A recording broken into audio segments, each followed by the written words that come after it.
Five.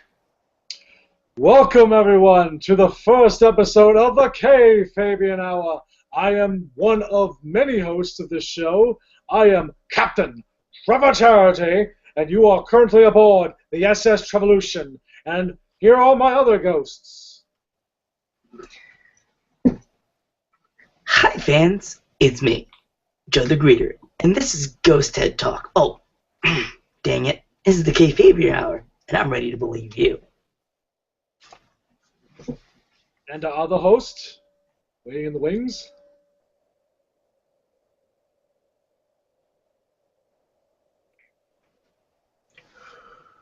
Waiting in the wings. That is you, James.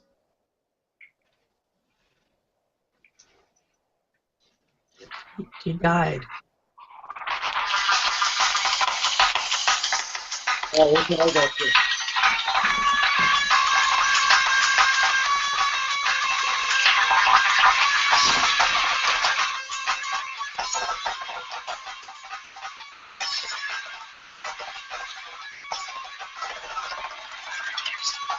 Captain, somewhere my grandfather's angry.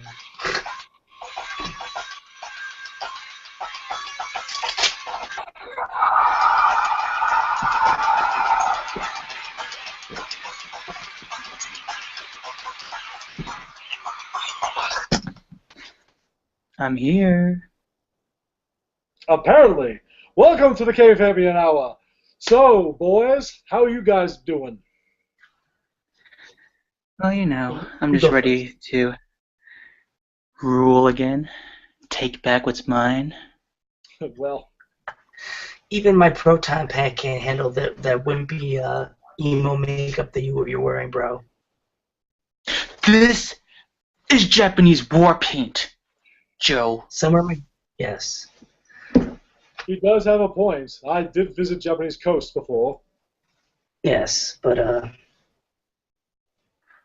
it's nice to see you actually shopping in the store we work in to buy the makeup. It's okay. Party City always has their gear. You're good.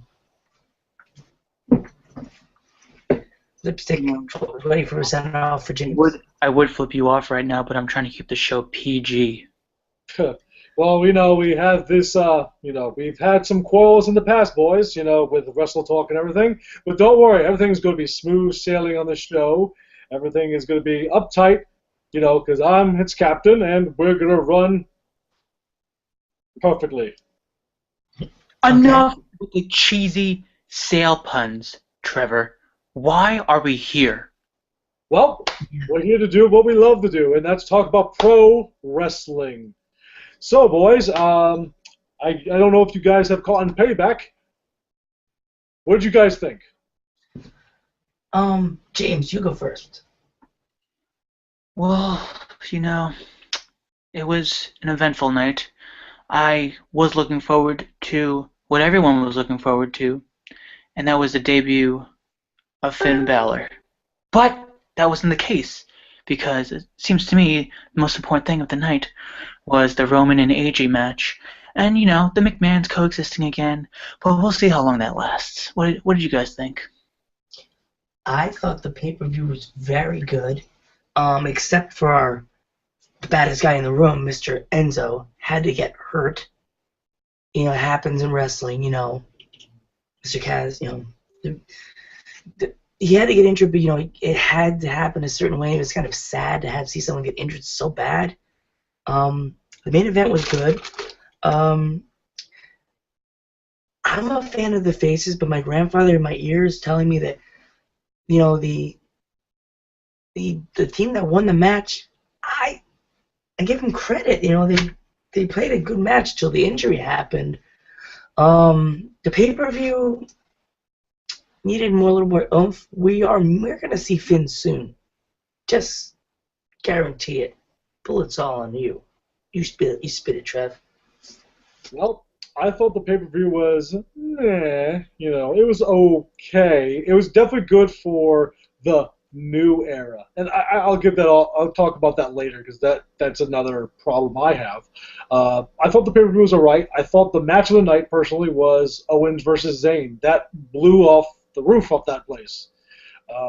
I thought their rivalry kind of transcends a lot of the championship matches, and then it bleeding over to the Intercontinental title match was awesome. It actually adds some legitimacy to that title again, because that title has been circling the drain for years because no one has really brought it back to the level it needs to be, and now it's probably one of the second most important titles.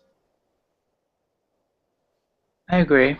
I agree. You know, the Intercontinental Championship is a very prestigious title. You know, many wrestlers have held that title, dating back from Bob Backlund, even to today with Daniel Bryan, till soon to be my guy in the ranks, Cesaro, because I feel like he's the next Intercontinental Championship. Right, I do agree. Cesaro is the man. I used to watch him when he was in Chicago, but I have to say, Kevin Owens, he's got a little bit of an edge. He's held that belt twice, and he's a crafty lad. He can do whatever he wants. Speaking of Kevin Owens, he kind of reminds me of a certain someone that used to be on a certain show last year, and they just have that same chemistry. Don't say the name. And for some reason, I just want to crush him. Yep, I know exactly which asshat you're talking about, and He's like Beetlejuice. Don't say the name, guys.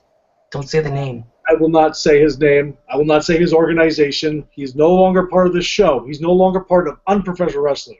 If I could open my trap in his face, I'd love to. But the Walter Peck would have a lot of problems with that, and my group would get shut down. I feel like the more we mention him or his name, he will just come out of nowhere. Like if you repeat that name 3 times, it's just like summoning Beetlejuice. Well, I don't know if you guys saw my video earlier. I don't think he's getting a problem anymore. I think he might be dead. But how do we know that you're not in cahoots with him, This is why I'm not trusting you, Trevor. I was nice enough to come on this show. I don't want to regret that. Listen, I am no longer Trevor Charity. I'm Captain Trevor Charity. I have some nobility now. I am no longer the advocate. I'm not that guy anymore. I am who I am saying I am. I'm Captain Trevor Charity. I have my own boat. I have my own crew.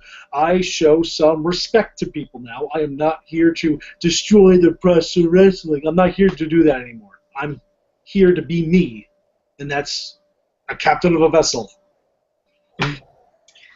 Well, last time I heard from Blue Yeti, I was given... You said the name. That Blue Peanut. Yeah. The Blue Peanut. There you go. I beat the Blue Peanut on PS4, wiped him clean off the map of my world. That's true. I crossed the streams, and that boy was like, I need my iced tea. Right. But enough about him. He's done. Let's get back onto track. So, I've noticed that there's a current trend right now in professional wrestling where it's the new era. And the one thing that really bothered me was they're saying Roman Reigns is the leader of the new era. And they kind of did the same thing with John Cena, where he was the leader of the ruthless aggression era.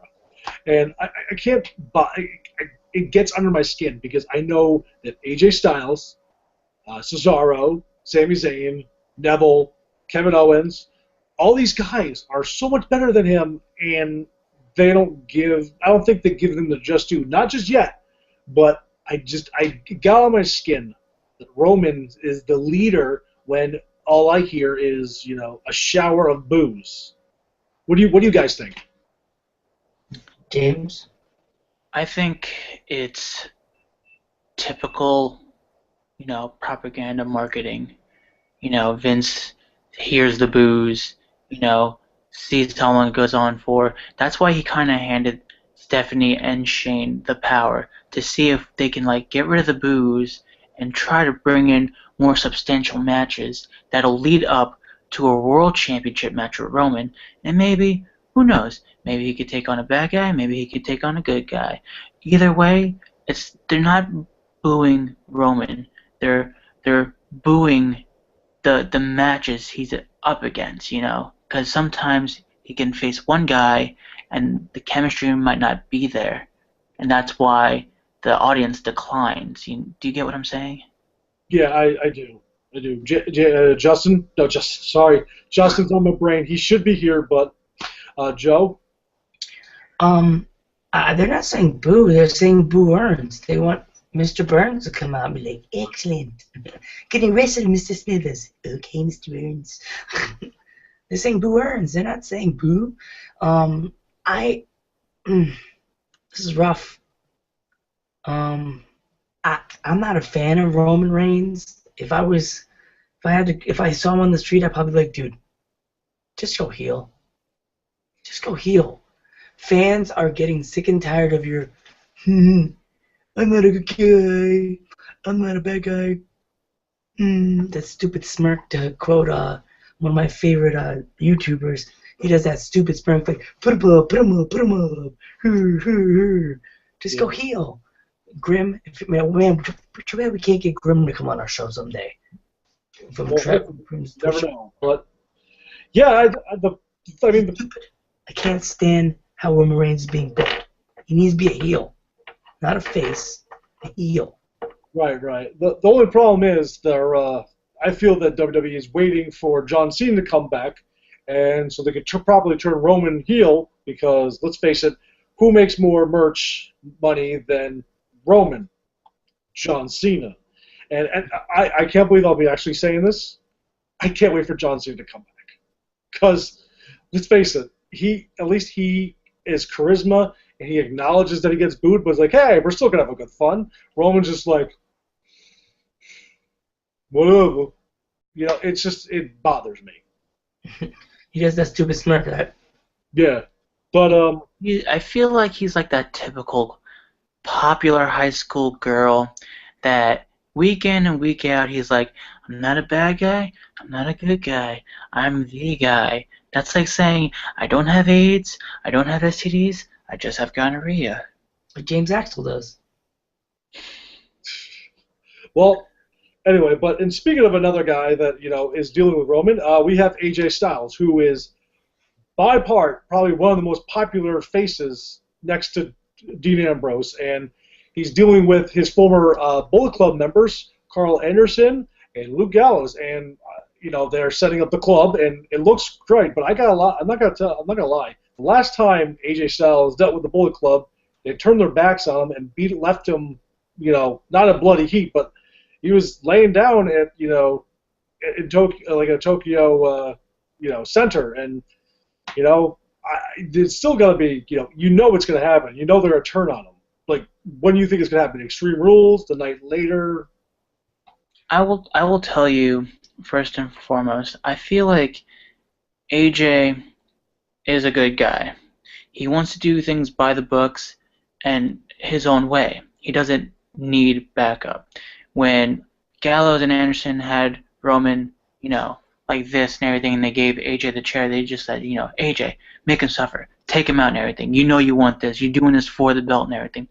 AJ just kind of wants to go his own way and say, hey, guys, respect my wishes. But for some reason, I feel like when it comes to Extreme Rules, it's going to lead into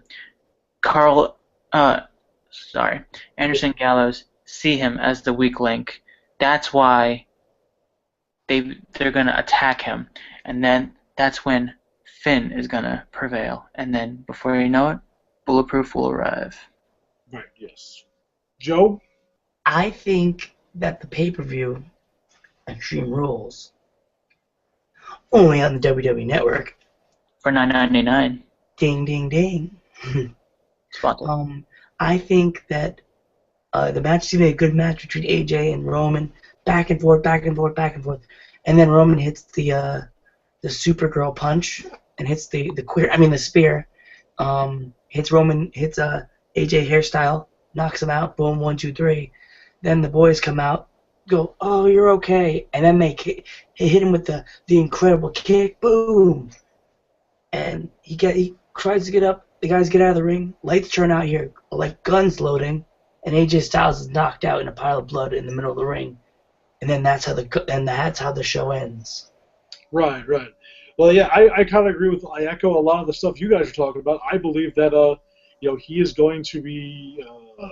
It's going to happen where AJ is standing over Roman, ready to take advantage, and then Anderson and Gallows comes out, either hits him with the Magic Killer or the Boot of Doom, knocks him out, and then Boom, okay, that's what it's called. and then Finn is like they'll be walking up the entrance ramps, and then Finn's music hits, and then Finn is revealed that he's actually the leader of the club.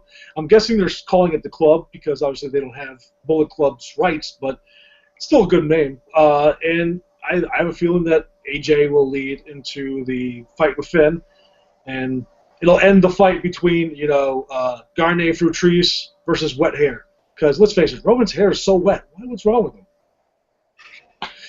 But yes, and also something else that happened at that show was obviously you talked about, Joe, is Enzo's accident, and that was pretty terrible because it looked like when a UFC fighter gets really knocked out and he has his arms just like this.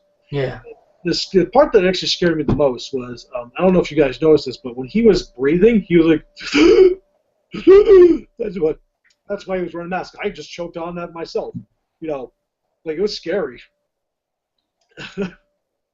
Thoughts? Sorry. I mean, sometimes when these wrestlers get into these matches, they don't know what to expect. They can, they can misshoot a landing, or they can get seriously injured, and no one can ever expect these things. So I really hope Enzo is okay now. I'm wishing him a safe recovery, and as soon as the Von Villains defeat the New Day, which I hope they do, because we need new champions. Mm-hmm. Enzo and Cass will be right there waiting for them to take the belts. At SummerSlam, do you think, guys? I was thinking more around Night of Champions. When's that? I think maybe either June or July. I know Money in the Bank, I think, is on June. I think July is Night of Champions. But we wish we had Jay Beans on the scene because he would tell us. But unfortunately, he's with Mama on the scene, so he couldn't make it. Mama Bean. Speaking of which, I would just like to say to all the moms out there, Happy Mother's Day. Yes, Happy Mother's Day. Happy Mother's Day, Miriam. You all classy lasses. Happy Mother's Day, Miriam. Indeed. And don't worry, guys. Don't feel left out because Father's Day is right around the corner. Well, let's just say... Don't know who the father is of... So has the big Z. Little Z. You mean Mr. X? I say Z because he sounds cooler.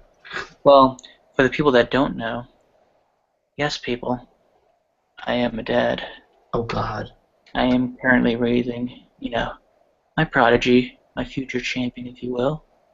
And who knows, maybe someday, if, the certain blue one decides to procreate, maybe you'll see my little guy take on the little blue bomber himself.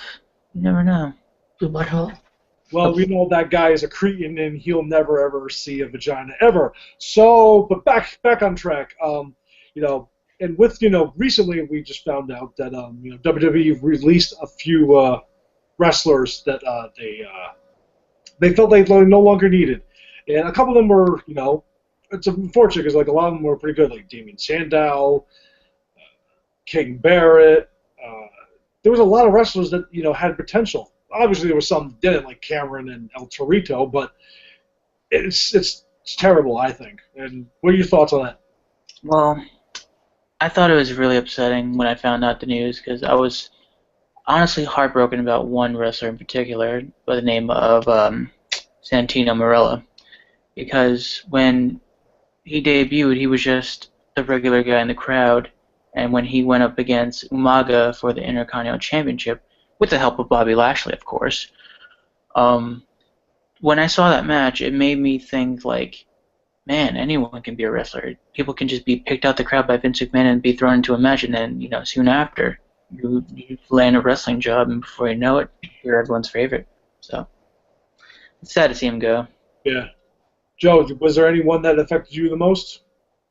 Sad to say, my two little buddies, the bull and the little man, the little fight guy that bites your ankle. Why do they have to let my little people go? Why? Yeah.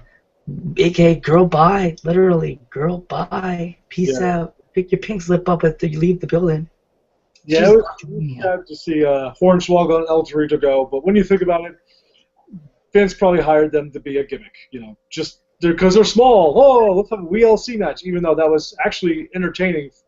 It was actually surprisingly entertaining.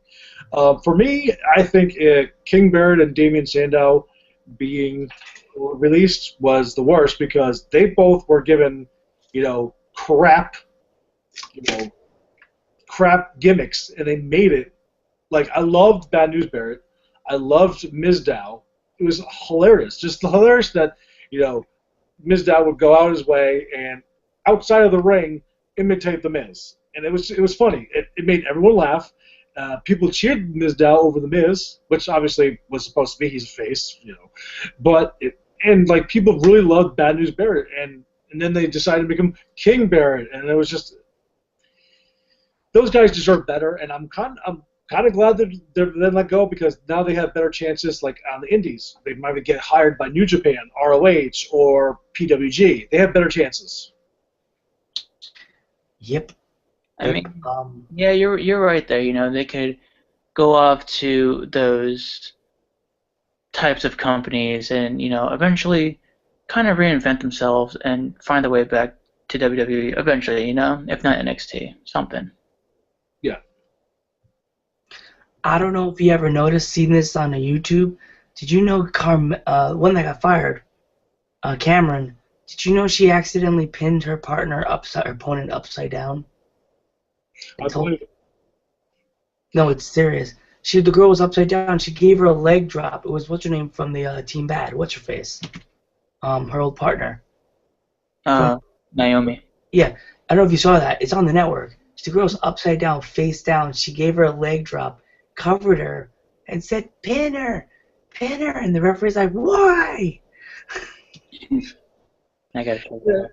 Well, Cameron's unfortunately, she's not the brightest star in the sky, but it's still tragic to see anyone lose their job. Yeah. We know that usually people, nowadays on WWE have better lives than those who left it when it was still the Attitude Era, and they kind of, their lives kind of almost fell apart. Like, unfortunately, like China, unfortunately, rest in peace. Rest in peace, Mama. Yeah. But you know what? I will say that even though this is the new era, the future actually looks pretty bright for WWE, with all the new guys. And, we got Extreme Rules coming up. We already kind of know like where it's going. We got the women's title. We got the Intercontinental title, which most likely be a fatal four-way. And then we got the WWE Championship. And we already know what's going on. I already know that, probably Charlotte's going to retain. Roman's going to retain, but the four-way, it's going to be interesting because I think that's the most interesting storyline going on right now. You don't got to tell me twice. The four-way I had last week, it came out pretty on top, you know what I'm saying? Who were the lucky gentlemen? Well, I can guarantee you Jay Beans was on that scene. Oh, okay. You miss M in the diaper you took off of the X? Hey, you take it easy now. Don't be mentioning little X. Speaking of all these matches being, created here and there, you kind of just have to look at the two people running the show, and that's the McMahons. So my question to you guys is, how do you feel about both Shane and Stephanie running the show? Captain, you take it first. Well, I think that the idea is kind of ridiculous because, granted, I like Shane being back, but it's supposed to be the new era. But the new era starts off with an Authority promo the first night, like in the new era. I think that we need to kind of get rid of the McMahons for a while because I appreciate that we have a main heel faction going on, with the authority, but at the same time, I think that it's kind of ran its course, and without Seth Rollins being its figurehead, it's kind of done. Like, I mean, you got Stephanie and Shane, and they're probably going to do the brand split. And I've said it. I don't like the idea of the brand split because I just don't think it's good entertainment. And while people do get boosted up, like, I think people lose focus on storylines and everything with two different shows. But I don't know. We'll have to wait and see, because I think maybe they'll lead up to a match against Shane's Triple H. And what do you think, Joe? What do I think? I think it's good. It could be good for business. It could be bad for business. I'm just like, just shoo away the grumpy old man, Mr. McMahon. Put him back. Put him in his little rocking chair in the corner. Let him count his millions for a little longer. Like, come on, let Stephanie pop out another baby. Get him out of here.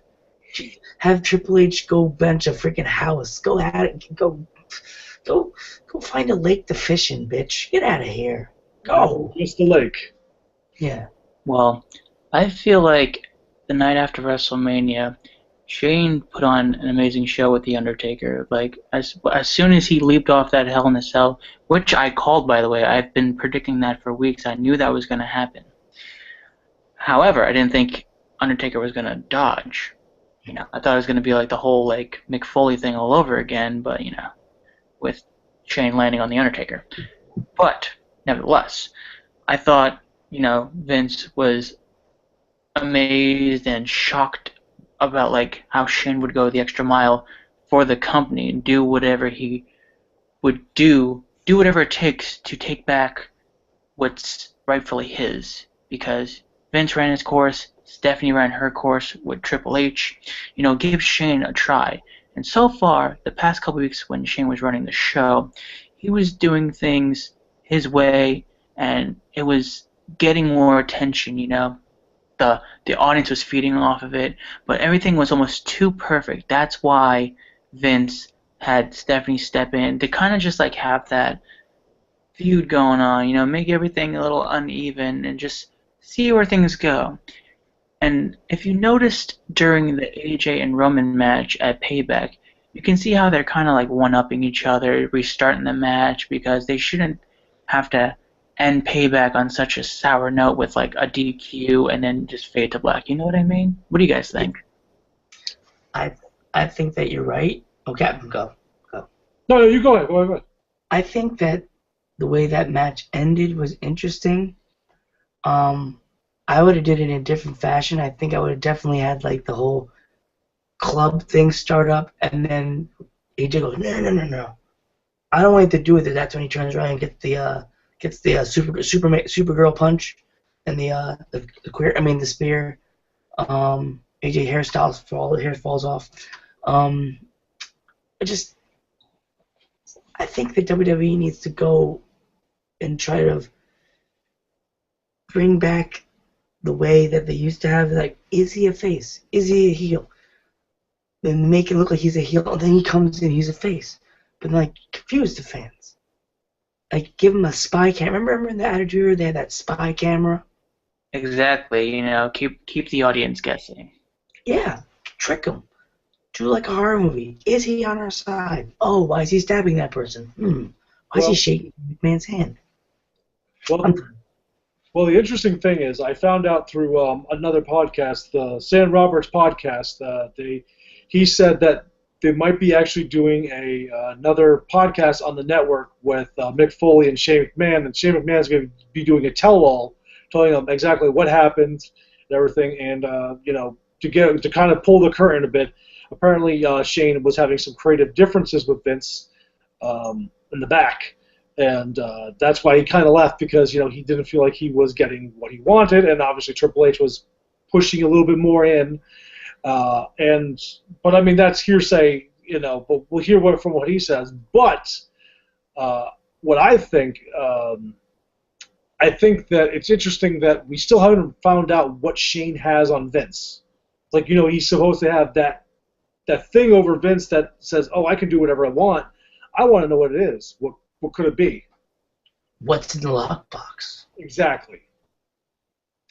And you know what? I feel like they're slowly trying to like build that up. You know, they're not going to mention it so much now. They kind of just want to see where Stephanie and Shane go as far as the company and the matches go, and see how everything fluctuates with each other. And then slowly but surely, you're going to see Stephanie doing a little bit more at a time, and then soon enough, you're going to have the return of Triple H, and then the Authority's going to try to take back what's theirs and try to kick Shane out, and then before you know it, that's when that whole story will unravel. Right, right. And one last thing we should talk about before we wrap this show up, and since you did mention the Authority and everything ramping up, when do you think their figurehead, Seth Rollins, will be back? Because I'm not going to lie, I have missed him. He has been probably one of the best heels they had in a while since Kevin Owens started. Everyone just loves to hate him, and I love to cheer him. What do you guys think? What do you think? Well, You go first, James. well, I'm not gonna lie. He's a very aerodynamic wrestler. He's high flying. The crowd hates him, like you said, but they love him at the same time. And guy took on Brock Lesnar for God's sakes. How he's still alive, I don't know. But we will see the return of Seth Rollins, and who knows? Maybe he could take back the championship, but not so soon as people think, because he has to try to build himself up again, kind of start from scratch and work his way up. But I feel like when it comes to the Authority, he's gonna find a way to cheat those few steps and just get back where he was before. I think they're gonna have him go down. I think Seth may start out in house shows, like like a lot of house shows, like big shows, like Garden, could be anywhere, and then he'll come on TV time, because I know he's Seth freaking Rollins, but let him start out in the minors, the house show scene, surprising people. Who's facing whoever this week? Oh my God, it's Seth Rollins, mystery opponent. He could be a mystery opponent for like weeks on the house shows, and then he'll pop up on the main roster again very soon. For me, I think he might show up if they set up properly. I think he might set up the Night of Champions, and like when Roman beats whoever he beats, because I predict Roman retains all the way up to Night of Champions. He's going to beat. He's going to Roman's going to win, and then all of a sudden Seth Rollins' music kicks in, and then that's going to start that feud. And then Seth Rollins versus Roman Reigns at SummerSlam. And if they want to, maybe add Dean Ambrose to that mix, because it would be great, the Shield triple threat that we've always wanted to see. Because now they're all main eventers. They're all at equal playing fields. Why not have it at, probably the second biggest pay-per-view they have? Yeah, I can see that. I can see a little Shield reunion, because I feel like the feud will not be over by then between Roman and AJ and Gallows and Anderson. You're going to have your little Bullet Club take on the Shield, and, possibilities are endless there. Right. Well, unfortunately, guys, I'm looking out my window, and my crew is ready to go on a fishing tour. So, unfortunately, we're going to have to wrap this show up. I want to thank everyone who has watched, everyone who is going to watch, and continue to watch, because this is our first show, and I'm hoping to continue on. So before we go, you guys want to give your goodbyes and let everyone know what you were doing? Joe, I'll let you go. Okay, you go. Go, Axel. I have a sponsor, so I might be a while, so, go ahead. Okay, this is Joe the Greeter, a.k.a. Dr. Tigris from the Ghostbusters of Pike County. I want to say, keep it safe, look under your beds, and just remember, the Pike County Ghostbusters are always ready to believe you. Smile could go a long way. Bye. All right. Thank you, everyone, for joining us tonight on the very first episode of the Kay Fabian Hour. My name is James Axel, straight out of New Japan.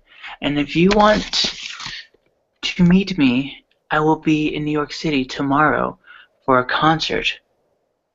I will be attending OTEP tomorrow at 7 o'clock at Webster Hall, Union Square. Feel free to meet me there. I'll be dropping a line, mentioning the Kay Fabian Hour to everyone. And, don't forget to do your homework, because the Kay Fabian Hour is too sweet. Right, and well, I am Captain Trevor Charity, and I will be on Friday.